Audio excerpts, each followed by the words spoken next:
Hey, hey, hey, folks, welcome to the Profitable Sheep and Goat Production Podcast, where sheep and goat production is not just our hobby, it's our bread and butter. Hey, good day, folks. It's Leon with Lost Creek Wholesale. And I'm Matt Nolt with Glenbrook Farm. And today we're going to do another episode here for the Profitable Sheep and Goat Production Podcast. And we'd like to talk a bit today about lambing time. I know Matt and myself are both in the middle of it right now, and I'm sure there's quite a few of you folks out there that are as well. So I think we'd like to just touch a bit on barn setup, just how we do lambing jugs, etc., how we can make stuff flow well in the barn. Maybe touch on a few tips for saving time in the lambing barn, as well as some of the supplies we suggest folks have on hand coming up to lambing time. Sounds good. Episode 2, here we go. Yeah, ready or not. Ready or not. Yeah, so like you said, Leon, it's lambing time here. It's always a fun time of year for me. Although I usually last about 2 or 3 weeks that it's fun, and hopefully in a normal lambing season we're mostly over it by then, because after a while it just gets to be something you're constantly checking on and worrying about. But so I like the hard and fast lambing, lots of lambs coming at one time, and then get it over with and get it done and move on to other things. But it is fun. And somebody said something to me the other day about like lambing season's supposed to be fun. And Absolutely. it is when it goes well. It's not so fun sometimes when it doesn't go well, but it's an exciting time of the year for us sheep and goat people. Sure is. I know you get about late summer, early fall, and you have these ewe lambs that you kept back and you're excited about. Maybe you got a new stud ram prospect and you're like, well, it's time to get some lambs out of these guys. Can't wait to see what they're going to look like and how they're going to perform. And Yep, for sure. so how many lambs you have on the ground so far, Matt? About 250. 250, all right. And we are about just a little over 3 weeks in, so it's actually been a little slow, but we're kind of almost through our first group, and then we had some more ewes bred for end of February, March here. So we were actually only about halfway through our winter lambing, but yeah, it's been good, but a little bit slower than I would like. But yeah, in a way that's nice too. With a big group like that, I'm always worried about getting that one day where you just get bombed with lambs, 50 used lamb or something like that, and you just don't have enough pens for everybody. Run out of jugs. Didn't happen this year, so yeah, we're good. Yep. Yeah. So maybe let's talk a little bit about our barn setup. Both Matt and myself have hoop buildings. I have a 44 by 80, and Matt, you have what is it? 50 by 150. 50 by 150. So I store some hay in the one end of mine, but for myself, we have our barn divided down the middle with Premier style double-sided hay rack with feed trough in the bottom. You have a plank on top of them that you walk across, or how's I that? have a catwalk, I call it, and it's off to the one side. So Gotcha. it's about 18 inches wide. So if I walk on that, I'm like basically 4 feet, above the sheep or whatever. Yeah. You don't lose any extra barn space that way for walking. But how do you feed hay in that then? Is it just hand feeding small bales, or? Well, if I'm using big square bales, which is what I like. Yeah. In my previous barn, I brought these feeders from my old barn, and in my previous barn, at that place, I had good access to big squares, like 3 by 3 by 8s, and I have a platform built that I can just set a big square bale on right at the end, and then I can just pull off the cakes of hay and walk down that catwalk and put them right into the hay racks. Yeah. And I can put feed in from the top too as well Yeah. if I wanted to. Actually, at the moment, I'm not feeding hay in that rack. I'm using round bale feeders, like the Premier One Yeah. style feeder. Just because round bales is the guy I got to make my hay this year. Is Sure. only had a round baler, so round bales are not fun to hand feed. So No, no. anyway, then I have Ritchie automatic waters, one on either side of the barn, and I pretty much use hog panel for my lambing jugs. I have them just cut down into short pieces, and I use the big snap clips. Those big snap clips that you tie a cow in a tie stall barn with, just two on each corner of the jug. Actually, what I often do is put a 16-foot panel, hog panel along the wall, and just use that to snap my pens onto. So you have your feed owl, or not feed owl, but your feeders, your double feeders down the middle of the barn, and then you set up lambing jugs on each side of the barn, On the outside walls, on yeah. the outside wall. Yeah. Yeah, yeah. Um, how many lambing jugs do you figure per or do you have a number that you use? I don't know, like 6 per 30 head or something. That's what we have. Okay. Yeah. I think I've heard like 20%. You should have at least 20% jugs. So if you have 100 ewes, you should have at least 100 ewes that are lambing in one group. You should have at least 20 jugs. And I would say that's probably minimum. Like if you have 100 ewes that are gonna lamb, not just the 100 ewes that you exposed at the same time, but like 100 that are bred to lamb at the same time. 20 jugs is probably going to be pretty minimum if they all come pretty close together. But Right. Depends how tight your breeding window is. yeah, yeah, yeah. So I would say that probably 6 to 8 is kind of just look, if I think back to how I usually worked it in the past, 6 to 8 per 25 to 30 head is probably yeah, about yeah, what I'm usually doing, usually how that it works out. that would And sound. then you always have a scenario where the jugs are full and another one lambs, and one only might have been in for half a day, and you say, you know what, she's doing just fine, just leave her out and put the new one in. Yeah, And yeah, you still, I don't jug every single one. right. If there's nobody else that lambed that day or something like that, I might just leave her out if she's got them off in a corner and taking good care of them. Sure. Just It's tag them and yeah, done with. Yeah, yeah, it's those days that you have a bunch that lamb, three in this corner and three in that corner, that you got to get them jugged. I don't care how good of a mom they yeah. are. Actually, sometimes I think if they're really good moms, it makes it worse. Yeah, They'll they'll start steal stealing. lambs. I Yeah. think we have more mix-ups from that than anything. So as far as how I water those jugs, I've done some experimenting with that, but this year I just went back to using small buckets of water, and I actually feed hay on the ground in the jugs usually. I usually just put it in the one corner and no hay racks or anything. No grain in the jugs. Not this year and nor Yeah, last year. I yeah, guess we haven't been feeding any grain. yeah. I don't think it's really worth it. I mean, I know in the past I did just because I felt like if they were getting grain before, they should get it in the jugs. But maybe if the ewe's in there for too long, but if she's only in there for a day or two, there's no need to go through that hassle yet, I think. Right, and I've even wondered already what the pros and cons are. After that ewe lambs, really, what does she need most? I mean, yeah, she needs energy, but she need to Uh, keep that rumen working.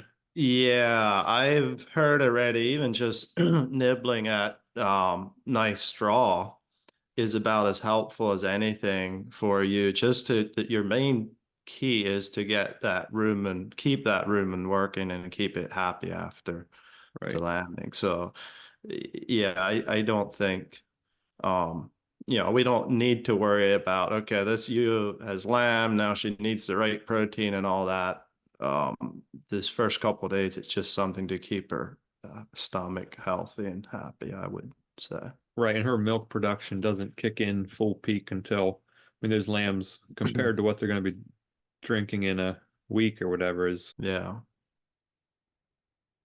a big difference compared to that first day. So Yeah. Yeah. So did you try those water tubes at all? I Like did, the like you PVC have. pipe with holes cut in like I do? I did. And you went away from that again? It's too cold up here. Okay. I Yeah. just, I mean, I thought it was the greatest idea, and I still think it is, but I just fought it and fought it and fought it. Yeah. I'd end up with a whole 6-inch PVC pipe, like full of ice. Yeah. I'd dump a 5-gallon bucket in the end, and it would run down through, and they would each have a little spot where they could drink. But it would, yeah, describe. Well, maybe you want to talk about that once you get into yours some, Matt. Yeah, yeah, I'll talk about that then, but that gives us a pretty good idea of your kind of Yeah. your setup, which really is very similar to mine. So like Leon said, I have a 50 by 150 coverall building. Now we have a drive-through or feeding aisle down the middle, about an 8-foot aisle. We can run our TMR mixer cart down for feeding, and we can run a skid loader down through there. And we also use that to move sheep from one pen to the other. You know, we can run them down through the middle there and put them in whatever pen we want to. So we have it split with our barn split with the drive-through feeding aisle. We have pens on each side. And then we have on each side, we have 3 pens that hold 30 ewes and 1 pen that holds about 20 ewes. So we can run about 220 ewes in this barn. And the reason I split it up into that small pens is over lambing season. If we can split those ewes, so we'll be splitting in groups of 30 or so, and it cuts down on our getting lambs mixed up. um I think that's really key. Or even just if you have, so if we not have any dividers on each side, we'd have 110 ewes in a group. Well, you go into a group with 110 ewes and they start moving around. If they haven't been in the barn for a while, they might be a little more wild. It just creates a lot more of a mess than if you only have groups of 30. So um, I really like that. And we can, once we, like, if we're not lambing or once we have lambed, we can have those gates open between the pens. And we usually do, where, we can be using that whole side for 110 ewes, but we can divide it up, and we can divide it up in different groups. I really like that piece of being able to cut them up in smaller groups when I need to. So, so do you sort when you're lambing? Do you split your ewes up by breed? Do you keep your rumen all separate or anything? I don't, but we are gonna start. I haven't been to this point. The only time to this point that we've been separating them is for breeding season. I am gonna start separating the Romanov ewes out because we're finding um, I think they just need a little more, especially in that late gestation period. For them, they're not. Yeah, I mean they're small ewes producing lots of lambs, and in a big flock like that, they just, I think, get pushed out a little bit. So I bet they're we not. I bet they're not quite as aggressive. no, they're not. They're not. So we actually decided we're gonna completely separate our Romanov group out and feed them separate, keep them in a completely, we're actually gonna put them in the barn full time, is what we decided. And just keep them completely separate, and we're gonna see how far we can. I think we can get a lot more production out of those ewes yet than we are now. Because right now you do get those ewes that have 4 or 5, but we've been having too many ewes that have maybe triplets, and 2 of them are dead. And I think that's just they're not getting the nutrition that they need in in late gestation or even earlier in the breeding Yeah. stages. And they're kind of flighty. They're not as hardy as of a sheep as the rest of ours are. So, being out grazing cover crops, moving from pasture to pasture, I don't think that's something they do really well. Um, so as far as, what we're splitting, typically, like if I have my whole main ewe flock together and they come into a barn, there's say, we'll put 110 of them in one side. And then what we'll actually do is just, when we feed them, we'll close the gates. And that way for overnight, they're separated out. And we might the next day, if we need to move lambs around or anything, we might let them all run back together. And I also have an outside lot on one side of my barn. I'm working on one on the other side of the barn where I can let the sheep run out there at any time from any of those pens. So it makes it easier to move ewes around. Um, and as we lamb, moving ewes and their lambs around. You don't have any gates on the side of your barn, do you? The sheep can go through to the outside. Their wall's solid, right? No, we have so to go to the outside dry lot so we have four pens on each side. In the middle of the barn, we have a door going out from both of the middle pens, just Okay. like a 3-foot door. Yeah, I And do then remember that. the end pens can go out the ends into that dry lot. Gotcha. And that's just really nice for, like I said, if we need to move groups around or anything like that, we can just let the ewes go out in the dry lot and do our thing. So that I was, yeah, I really, when I built my barn, I really tried to build it so that it can be efficient, easy to move sheep around, easy to lamb in there. And I'll get into that a little more. Um, so anyway, feed out down the middle, fence line feeders. We feed TMR in that. And then we have our lambing chugs out along the wall, like Leon was saying, and we just use, we don't use the hog panels. We get what they call a horse panel, which is a 2x4 panel. It comes in I think 4-foot by 20-foot sections or 5-foot by 20-foot sections. So then we cut a 5 and a 4-foot panel out of that as we need it. And we use for the hinge side of the panel, we use those, I don't know what you call it, twisty wires that Premier One sells that make a hinge, like you spin them down through and it holds everything together. And then on the latch side, we just use clips like you were saying. So Um, you're clipping so if you have two beside each other, are they clipped? Are two of them clipped together? Or are you having a yeah, hinge clip, hinge clip? no. No, So okay, so they're yeah, so paired. if you put a hinge, yeah, you put a hinge in. Yeah, yeah. So that works pretty well. I mean, it's I think sometime we're gonna upgrade to better lambing gates, just that chug gates that just to make it a little easier to get in and out of there. We have ours at the right height that I can step over them, just so. But then if you're lambing ewe lambs or something that are a little crazy, sometimes you'll have one go over top. So, but it works. It's cheap. We're only using it for a short time. So Yeah, I've been using some of the same panels for the last 10, 12 years. yeah, As far as I know, there's still some of the same ones in there. And yeah. I like it too that I can step over them when I'm tagging Mm-hmm. lambs and stuff. I can step from one jug to the next. Yeah. Yeah.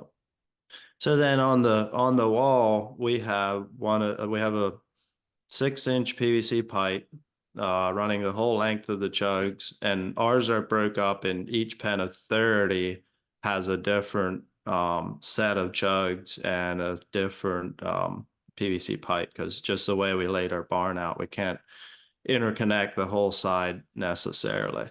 So we have this PVC pipe, there's a hole cut in at each chug where the ewe can drink out of.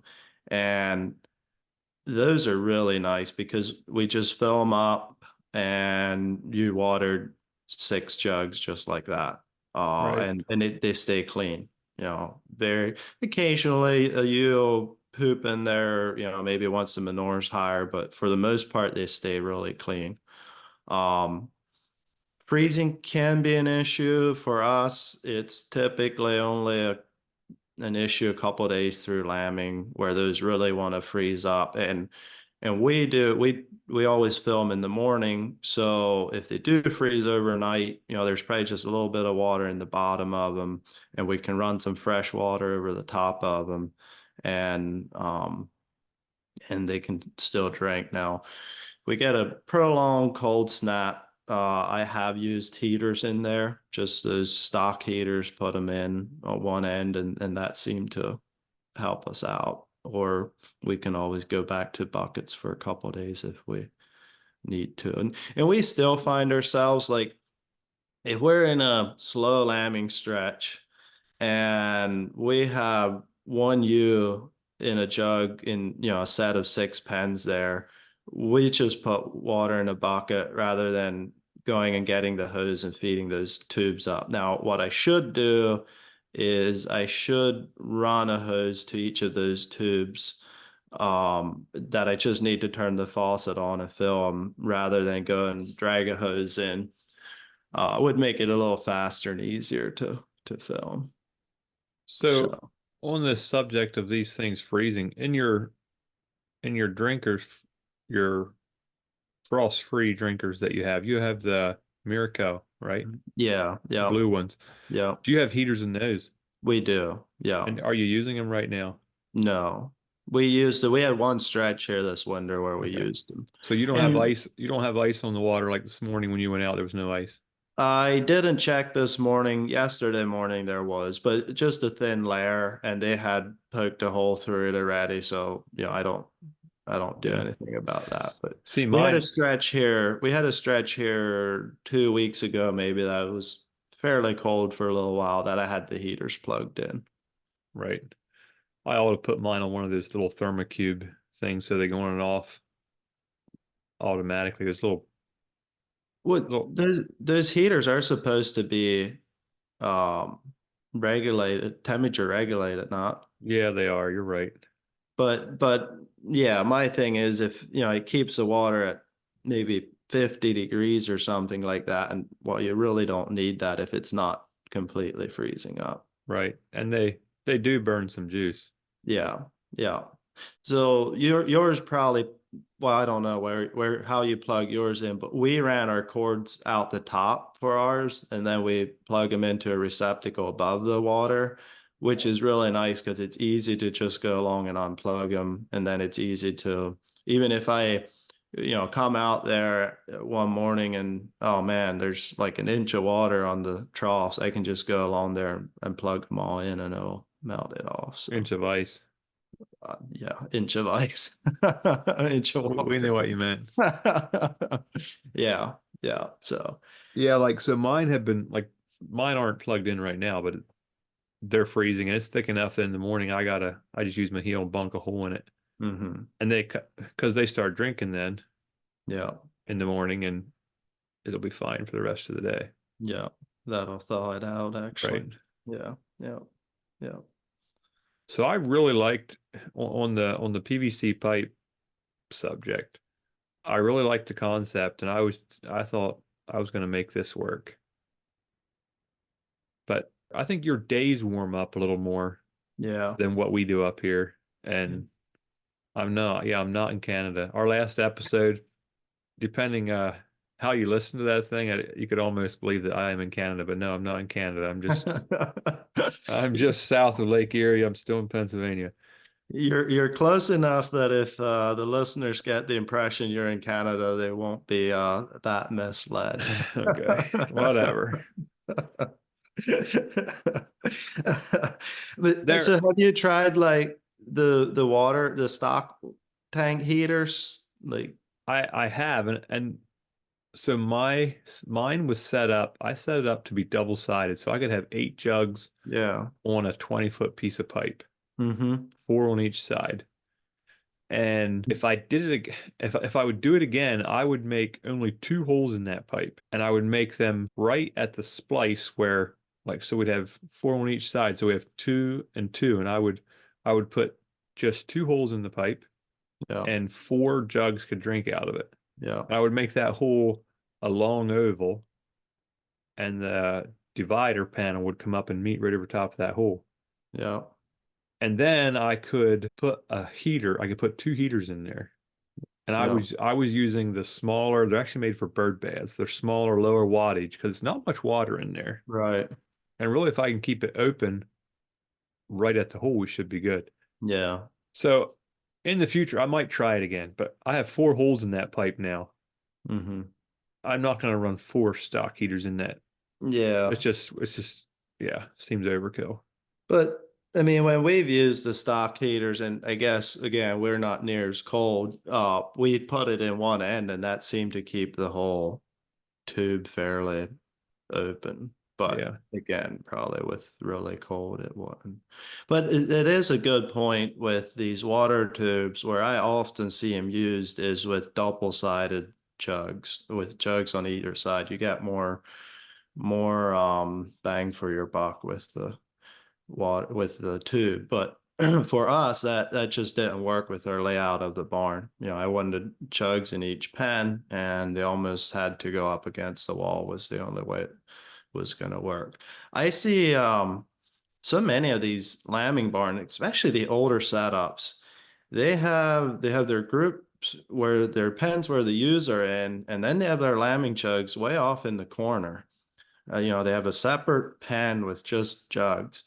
Uh, to me, that's very inefficient as far as your time goes, because you got to take all those lambs all the way back to that corner of the barn. You know, the lambs and the ewes, it just takes a lot of time to move them. For ours, you always have a chug right there. So you come out to the barn, there's ewes and their lambs everywhere.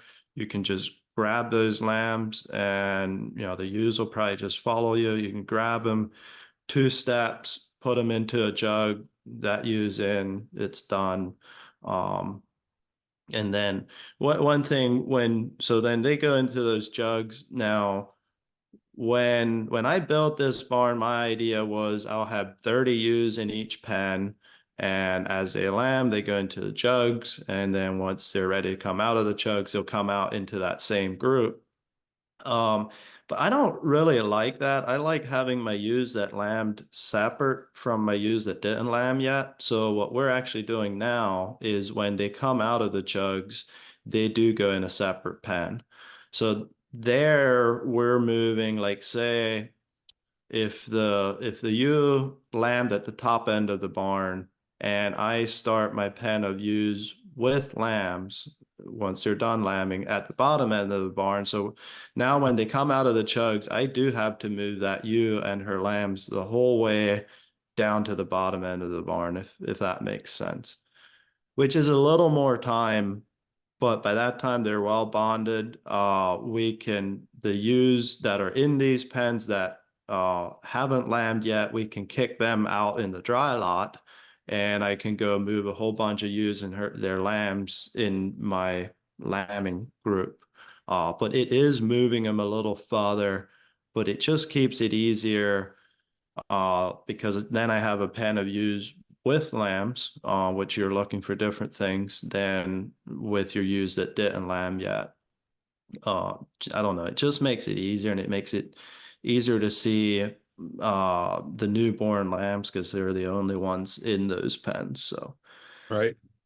that's how we do it.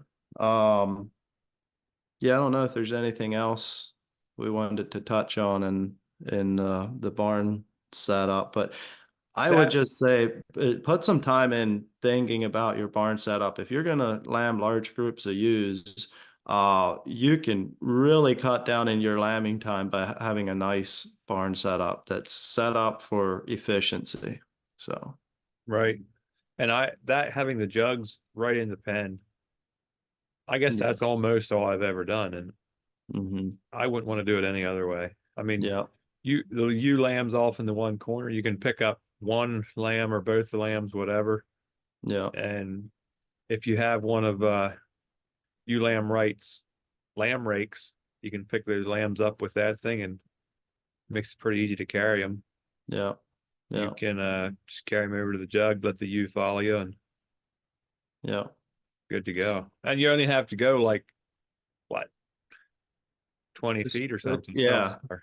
Just a couple steps. Not even that far, really, usually for myself. But Yeah. And if you have a couple ewes that land in that pen, um, it's just, yeah, it's less likely for you to get a mix up while you're trying to get those ewes and their lambs chugged, because you don't, like you said, you don't have far to go at all. right, One other thing I like with the small lambing groups is if most of my mature ewes, you grab the lambs, the ewe just follows you right into the jugs. The ewe lambs, most of them don't do that, the first timers. And then it's much easier if you have a small group like that. You grab the lambs, put them in the jug, and then you just catch the ewe and put her in a jug. If you have a pen of 120 ewes or 110 ewes, and you're trying to catch one ewe out of that group, that gets to be a mess. And you better right. not have any other lambs in there. They're getting trampled and all that. So that's where the small groups are really nice. So And just another note on that small groups, if you're bunk feeding any kind of grain and you have a big pen of ewes, those ewes are all going to rush to, like, if you're whatever direction you come from with the feed, yeah, all 120 of those things are going to go barreling down through there trying to get to the feed. And I'm telling you what, it's the unlucky day for any lambs that they get ran over, and yeah, just keeping that group smaller really helps. yeah, So I think that pretty much covers our lambing barn setups. yep. Supplies we should have on hand. I get that question quite a bit. Well, Probably every year, a couple times a year. yeah. What are some things you like to keep on hand, Matt? You go ahead. Yeah, well, and I think that varies for every farm. You're gonna find some things that you need and some things you don't need. But yeah, things What that I need. One thing maybe we should interject here. If you have any, if you have more than 10 head or something, I think a veterinary relationship is key.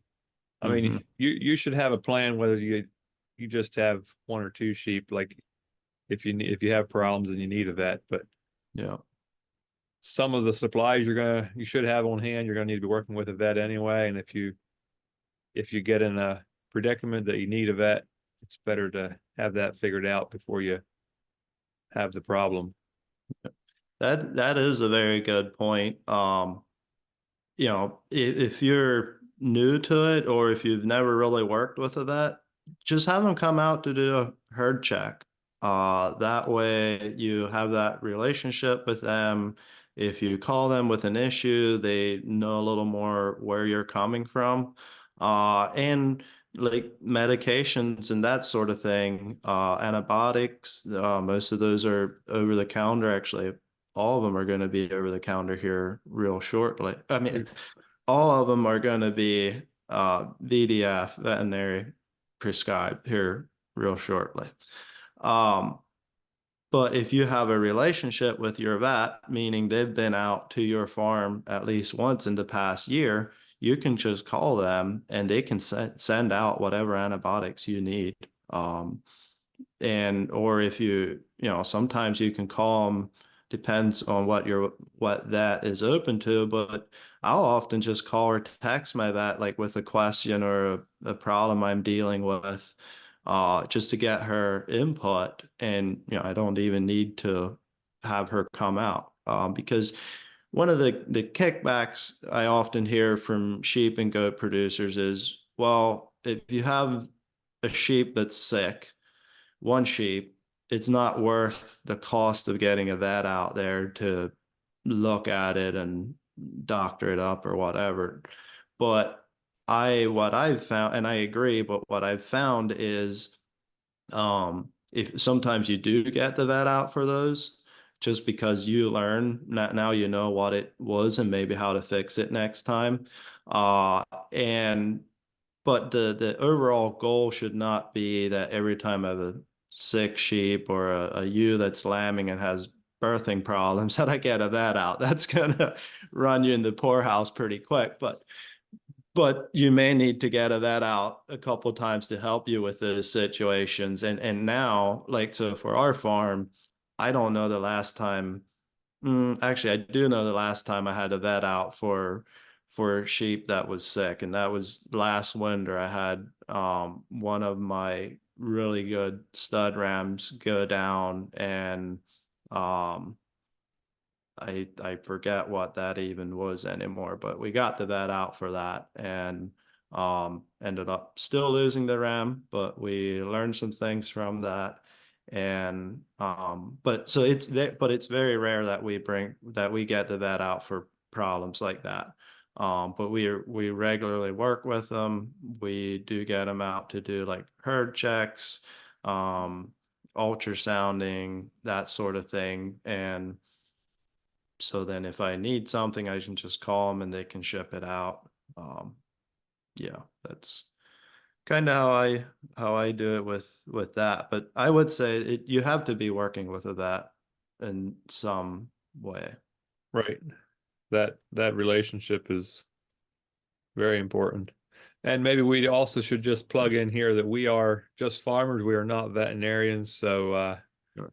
don't take anything that we aren't prescribing medications or anything like that. Definitely want to follow the direction of your veterinarian. Well, and with that, I would say a lot of these vets are not really knowledgeable in sheep and goats. And that can be frustrating as a producer because sometimes they'll recommend things that aren't really practical for a large commercial producer.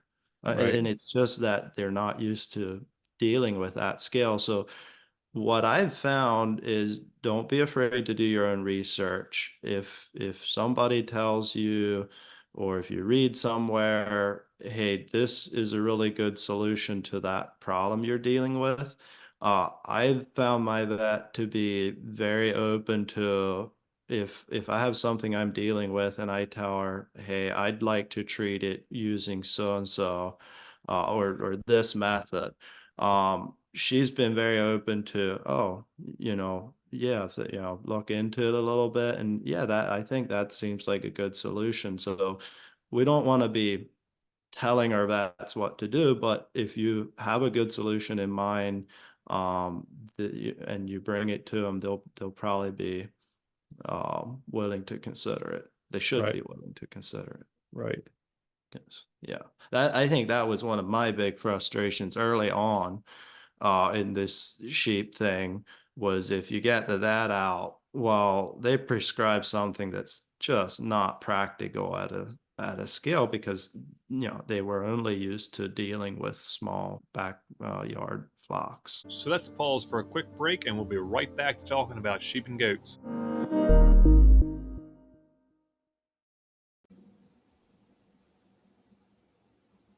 This call is sponsored by Lost Creek Wholesale, your universal feeder distributor in US and Canada. Looking for a way to supplement your livestock with ease? Consider a saliva lick feeder. Universal Feeders saliva lick feeders offer the ability to restrict livestock's intake to a preset amount, determined by the adjustment bar depth and width on the feeder. By narrowing the width and depth of the feed in the groove, this gives us the ability to limit the amount of feed that will stick to a sheep, goat, or cow's tongue.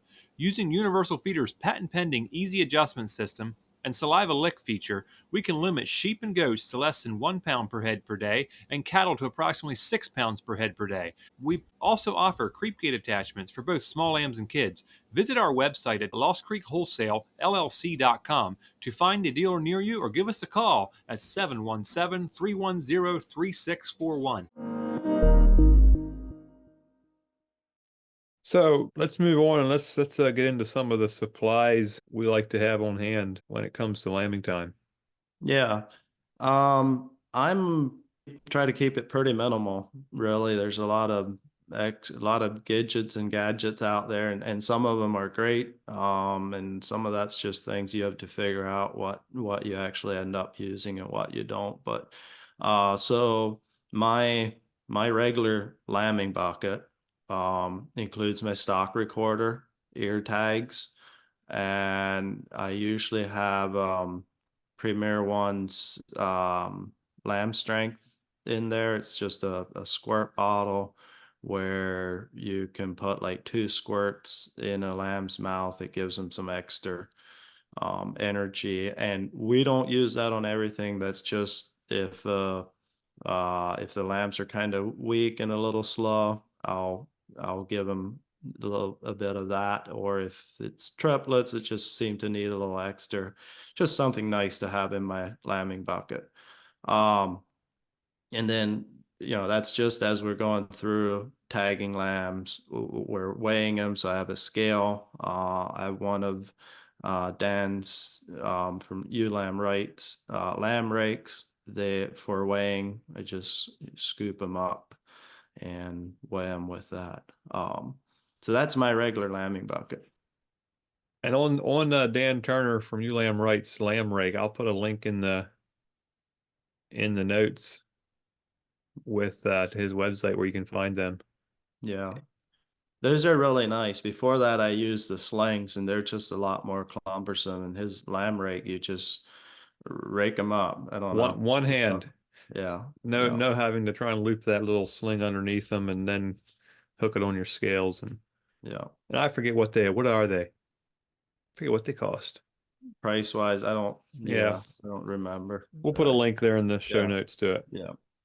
Yeah. So that's kind of the basics. As far as medication that I like to have on hand, if you're going to use more medication and antibiotics, that sort of thing over lambing time than any other time in your lambing schedule. Um, the one big one I like to have is the dexamethasone. That's really good for use with mastitis, use that are off feed after lambing. You can use it to induce lambing as well. So obviously don't give it to ewes that didn't lamb yet unless you're inducing them. But I find that to be really helpful. And then we usually have a couple different antibiotics on hand to use as well if needed. Right. And just to clarify on that dexamethasone, that is not an antibiotic. That's pretty much strictly for it's more like a steroid. A steroid, Yeah, yeah. takes down inflammation in the udder if they have some mastitis. And I usually use the dexamethasone in conjunction with if I think there's mastitis, I will use it in conjunction with an antibiotic. Yeah. I'm supposing that's what you're doing too, probably, Matt. That's what I'm doing Yeah. too. Yeah. What about oxytocin? Do you keep that on hand? I typically have some on hand. I don't use it very much. Yeah.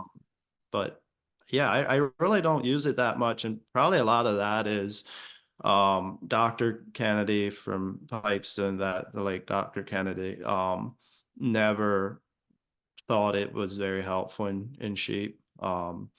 While we're talking about this, I know I referenced it last time, but his book, man, what's it called? Pipestone Vet Guide, is a really good sheep and goat production book. Very practical solutions. Like I was talking about bringing solutions to your vet. A lot of those solutions I would find in there.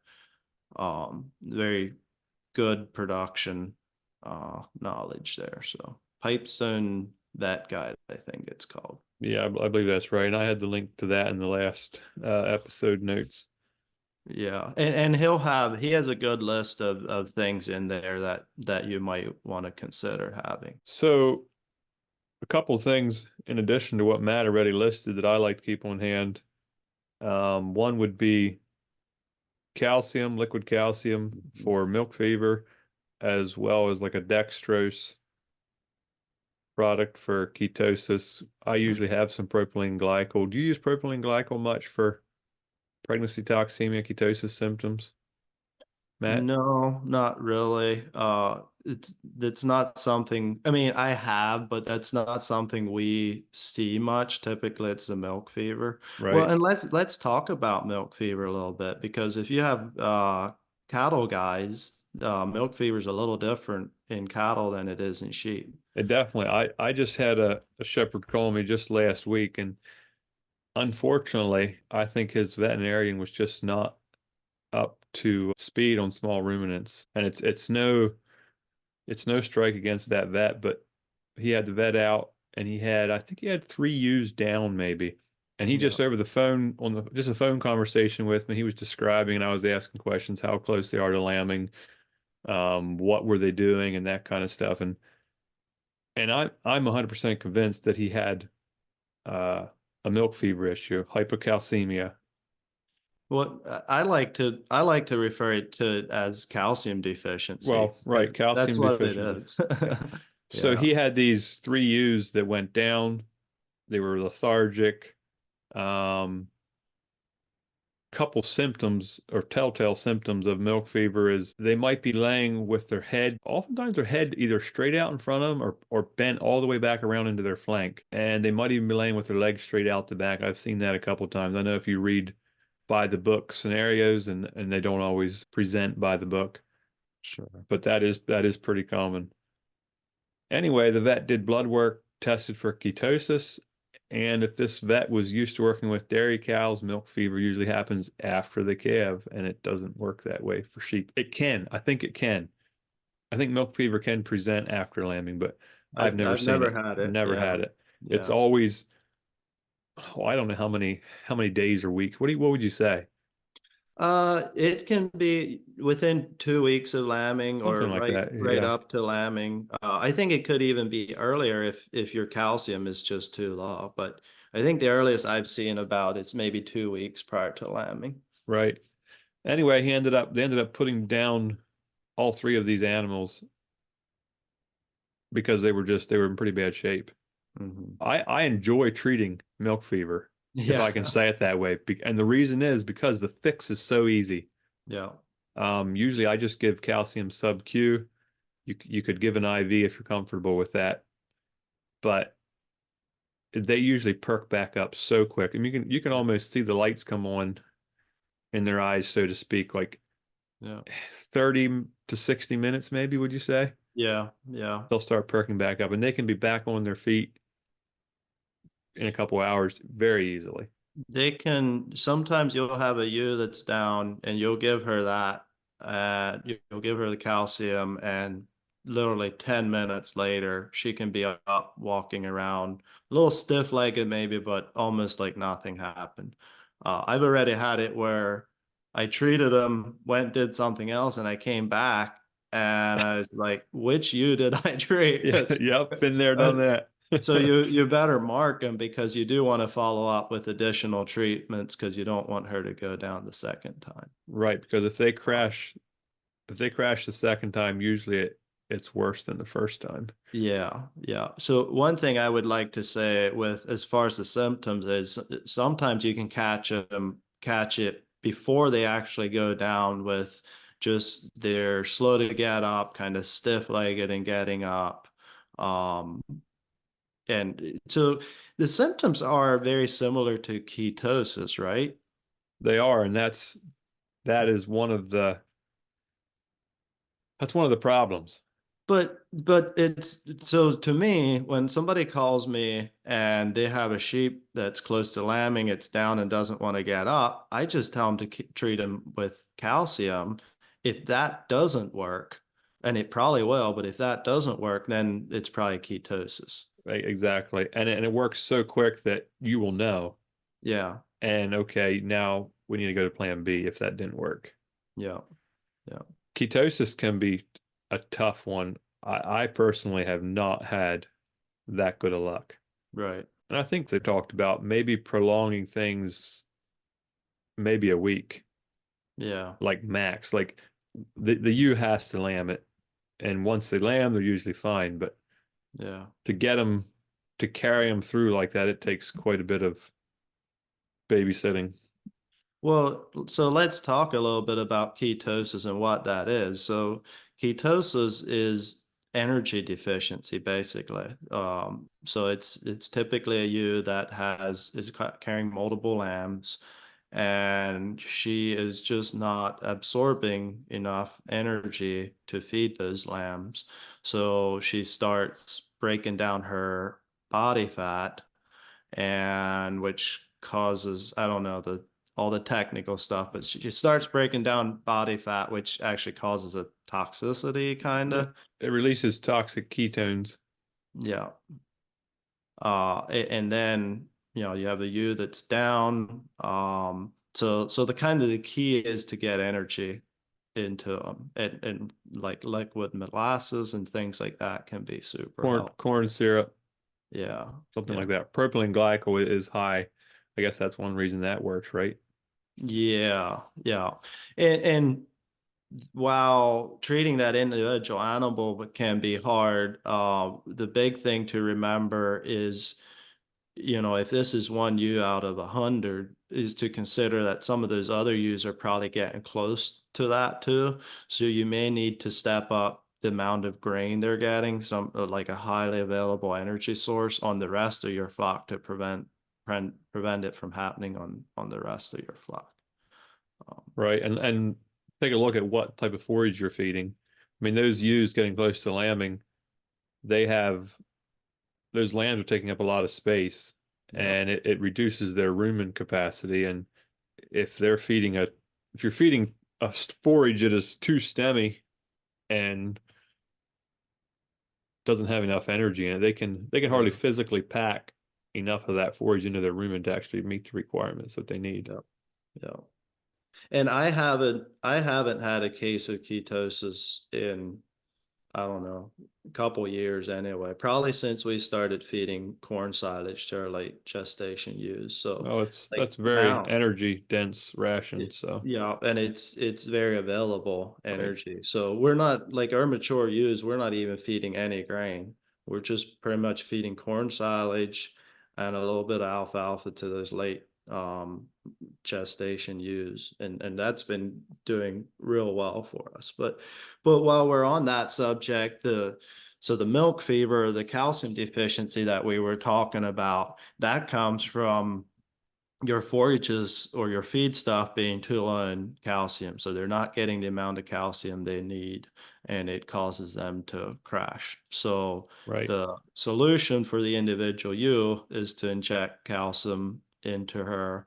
And I actually do it intermuscular, because so right in the rump, and I do intermuscular because it gets into them quicker than the sub Q, like you were talking about, but Hmm. still not as fast as the IV would. If you do the IV, you gotta be careful.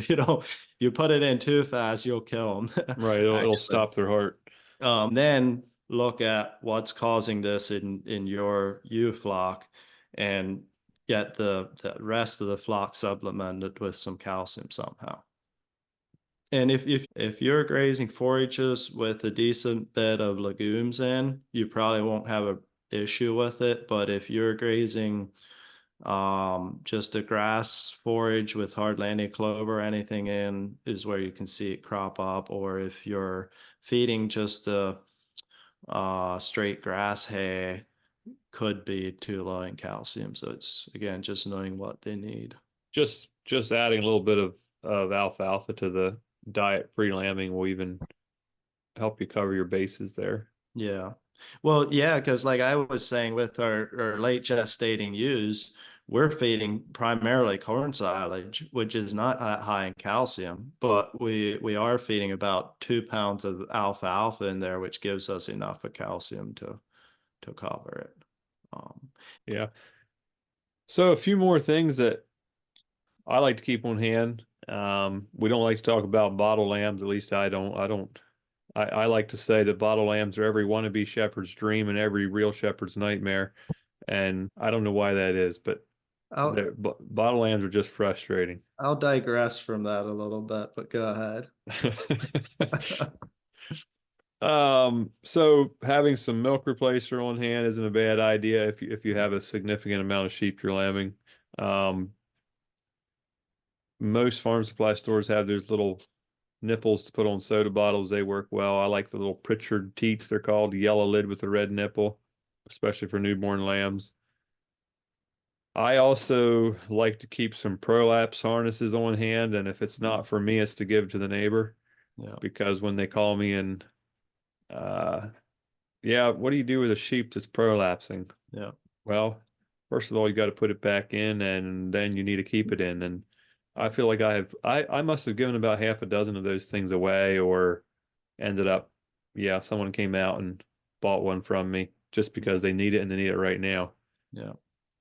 Now Premier, that is a shepherd's worst nightmare, prolapses. There's oh just boy. nothing fun about them. Yeah. Yeah. And that harness, when you need it, you need it. You need it like now sometimes. So Mhm.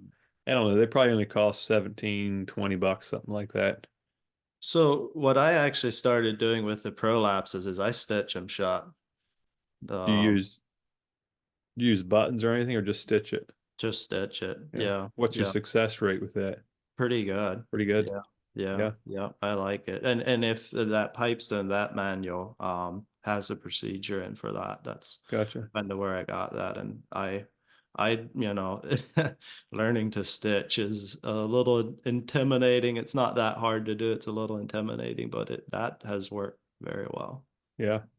Good. I knew that that is a way to fix it. So anything else we missed on things we should keep on hand? I wanted to touch a little more on the bottle lamps thing, if Oh, if you don't yep. mind. Nope, go ahead. Throw your bottles away. That's the first step to having success with bottle lamps. We use, well, we have a milk machine now, but we prefer the rather than bottles, we use buckets with Yeah, a nipple on it. we've used some of And them. I'm sure you use them too. But the difference is we put milk in there free choice all the time.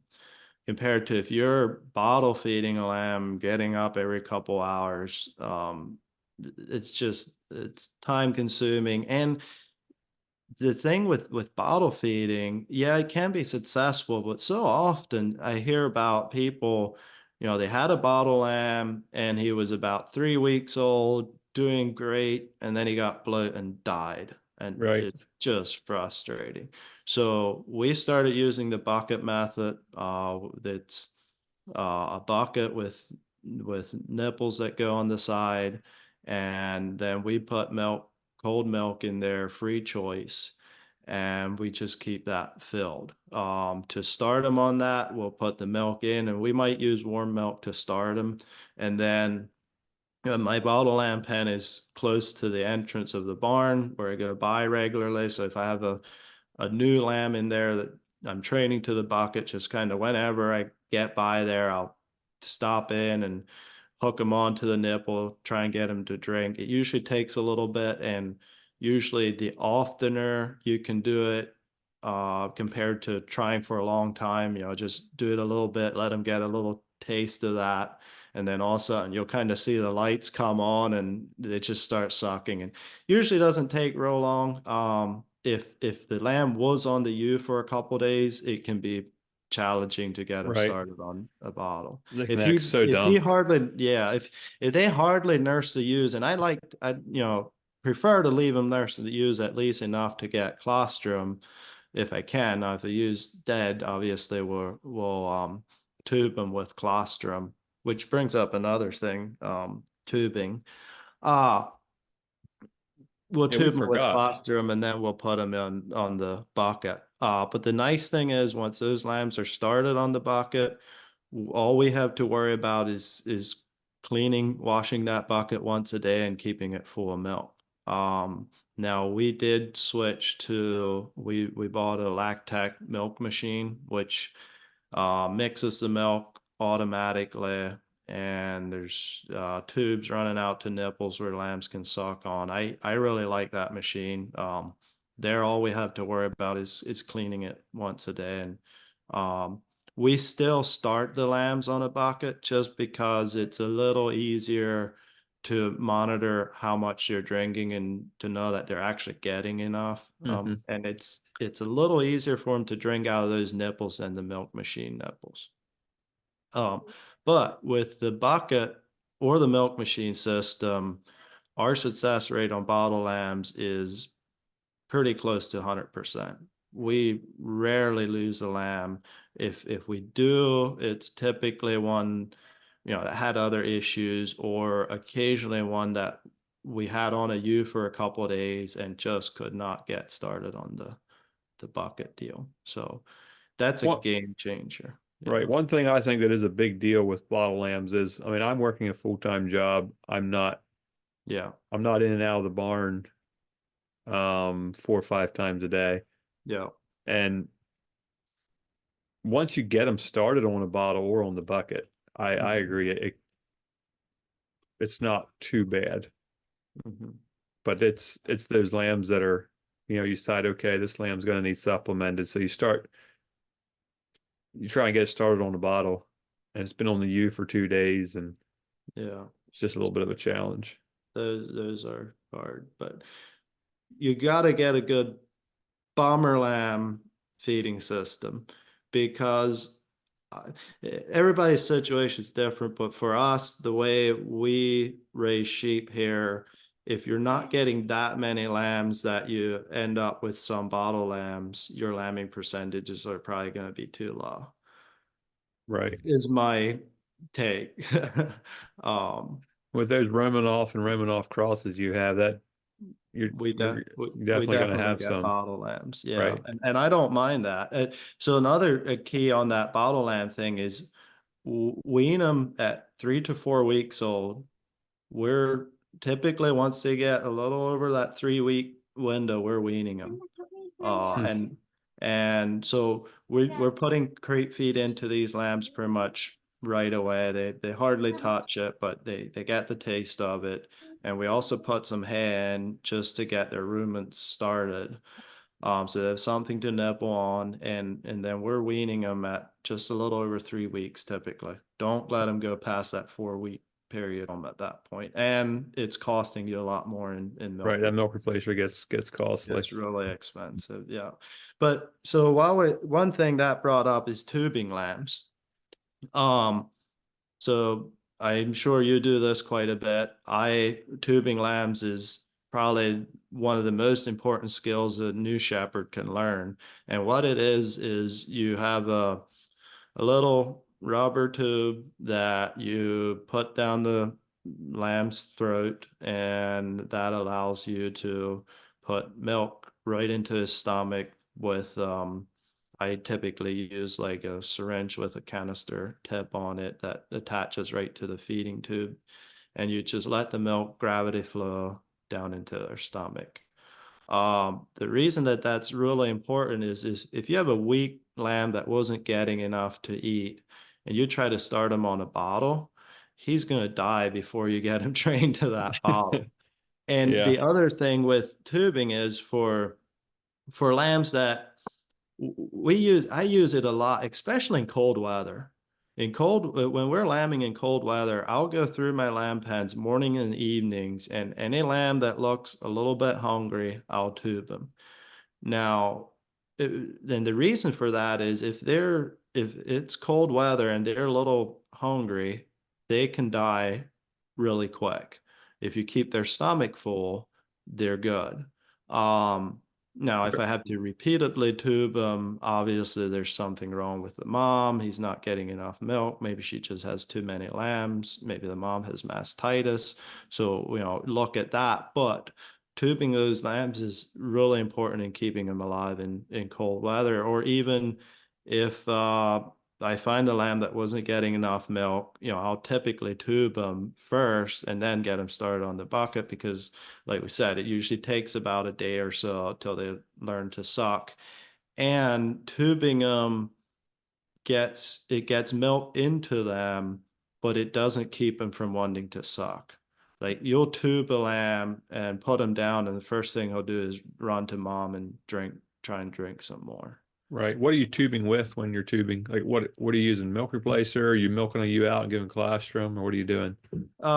Typically milk replacer. Now, if it's a lamb that hasn't had colostrum, we'll use the tube to give them colostrum, and that might be, if there's a ewe that has extra colostrum, we'll milk her out, and do it that way. Or if I have a ewe that has extra colostrum, maybe she lost her lambs or whatever, I'll usually milk her out and freeze colostrum in the freezer and keep it on hand if I need it. There are some um, commercial colostrum products that you can buy, but they're not as good as the real deal from your flock. Right. You can't And beat the real stuff. yeah, and one thing I do add in, so Premier One has a first milk supplement, I think they call it. Just a powder that you mix in with the milk replacer for those lambs that maybe didn't get as much colostrum as they should have. You can mix that in, or they have a colostrum powder as well that you can use. So those two products I'll mix in um, with when I'm tube feeding, but typically it's just milk, and typically it's not their primary feed source. It's just something to give them on top, especially in cold weather, to make sure that when I come to the barn the next morning, those lambs are still alive, and then we can decide what to do from there.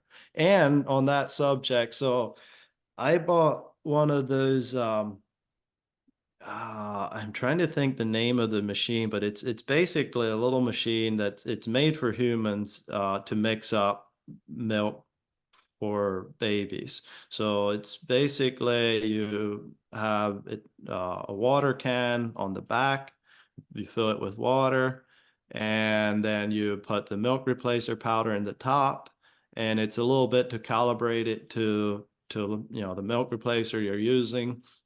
But that's super helpful for tubing lambs because I just have one of those little algae bottles I'll put in um, underneath there, and I hit the button for 10 ounces is the most it'll do, but I can do that multiple times and fill my bottle up and just shake it up. It warms the milk and everything, and go to the barn and tube one or two lambs, whatever I have.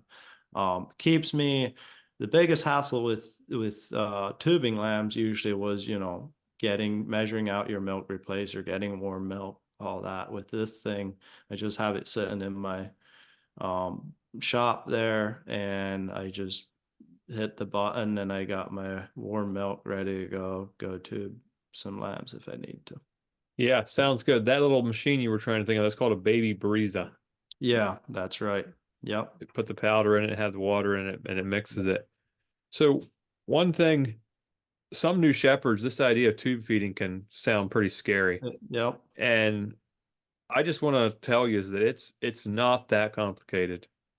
The way I normally do it is I usually just kneel on the ground and I lay the lamb on its back between my knees with its head toward my chest. That's how I normally do it. And I found if you tip that head back so that the jaw is running parallel with the neck, it pretty much opens up that passageway. And if you put this tube in slowly, the lamb is going to it's going to be trying to swallow. Yeah. And if you just put it in slowly and it's trying to swallow, it's going to go to the right place. Yeah. I mean, I remember the first time I did it and I was sure I was going to kill a lamb. Yeah. I'm sure I'm going to put this thing into its lungs. Yeah. But I could do it with my eyes shut. Yeah. You just put it in slow, and you want to go to bed some night and you have a lamb, it's just a question mark. Yep. Tube that thing, go to Yep. bed. The thing has enough. It has enough coal in the furnace to last till morning. Yep. That's the big key there. But with that, so that tube, I don't know how you do it, but that tube should be lubricated before you put it down the lamb's throat. So the way I usually do it is I put the end of the tube in the milk replacer, in my bottle milk replacer, which lubricates it. Just makes it a little bit wet. You can Yeah. even just use some saliva just to wet that too. One thing to mention on that though, if the lambs are too cold, Yes. where they don't have a sucking reflex anymore, that's where you will kill him. Because if he doesn't have a sucking reflex, he's not going to swallow that tube, and there's a chance you'll get it into the lungs, and then you're putting milk right into the lungs. So that can happen, but you shouldn't be tubing lambs that are that cold anyway, because even Warm if up. you get it into the stomach, you're still going to kill them because you have to warm them up first, Right. Warm them up before you first. tube them. And I often say if they can't hold their head at all, if they're that cold, you should probably warm them first because Yeah, if their head just flops down, they'll almost their stomach will almost just like yeah, regurgitate it back up and they can drown themselves. So yeah. And another way, the way I test it a lot is just stick your finger in their mouth. If their mouth is too cold, and if they don't have a strong sucking reflex, like if you put your finger in their mouth, it should be nice and warm, and they should try and suck on it. right. If it's too cold and they maybe kind of make a weak sucking attempt, you have to warm that lamb up first. And you'll know what we're talking about when we say is if it's cold. I mean, you put Yeah. your finger in his It's mouth, it should be cold. warm. Yeah, it's cold. Yeah, it's like Yeah. ice cold. Yeah.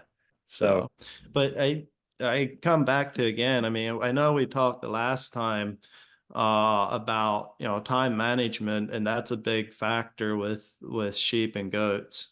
Um, put some thought into your lambing barn setup. It doesn't have to be, you don't have to go out and buy a bunch of fancy lambing jugs and that sort of thing, but just put some thought into how can you make it more efficient? How can you make it easier, faster? Because that makes a huge difference. Like, for instance, even just something as simple as we weigh our lambs when they're born. Um, this year, I decided that our commercial flock, we're not going to do that just because it's extra time in the jugs. I can just go through there a lot faster if I'm not weighing them. And for the commercial flock, it's really not that important.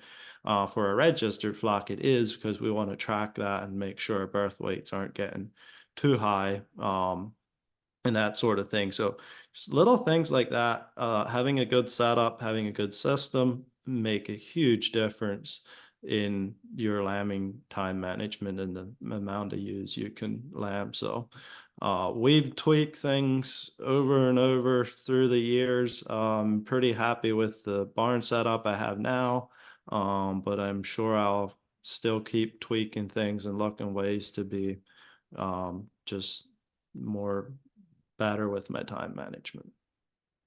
right, So there's always something you can learn, always changes you can make to make stuff better. yeah, yeah, and keep it And simple. there you go. Keep it Yeah, simple. Well, yeah. anything else we want to add before we wrap this up? Well, I don't know. That was a lot of good information. Definitely not didn't cover near everything, but it should give people something to think about. And yeah, Yeah. Do you think have a sketch or your drawing on your website of how your lambing barn's set up? not yet. I want to get that on there. I haven't yet. I do. There is some pictures of our lambing barn setup on our website, which our website is glenbrook.online. Um, I'm just and gonna pull that up and make sure. yeah, and Leon will put it in the show notes as Right. But well. it Link to is it. it's glenbrookfarm.online. Glenbrook.online. www.glenbrookfarm.online. Yeah. I will put some pictures. I think I have some pictures of my lambing barn on my website. It's Brook Farm. www.thelcranch.com. Yeah. And you should be able to see some of my lambing jug setups and stuff there. Yeah. So, hey, folks, if you think of anything after listening to our discussion, you got any questions, remember you can submit questions. You can call 717-310-3641 and select the sheep and goat question option and leave a message with your questions you might have, and we can try and pick that up in our next question and answer episode. Yeah. So with Good. that, I think we're going to wrap it up, and we will see you folks next time. Sounds good. Once again, this is the Profitable Sheep and Goat Production Podcast, where it's more than just our hobby, it's our bread and butter. Thanks for listening, folks. Come back and join us as we converse with farmers and ranchers who are leaders in the industry, interview nutritionalists and veterinarians that can answer questions and offer valuable information tailored to the specific needs of small ruminant production. Our goal is to bring you a monthly episode as well as doing question and answer episodes. Got that sheep or goat question you'd like answers to, or something you'd like to hear discussion on? Give us a call at 717-310-3641. Select the option for sheep and goat podcast questions and leave a detailed message. Or send me an email at leon@lostcreekwholesale.net. Thanks, and see you next time. Universal Feeders, feeding your livestock one lick at a time.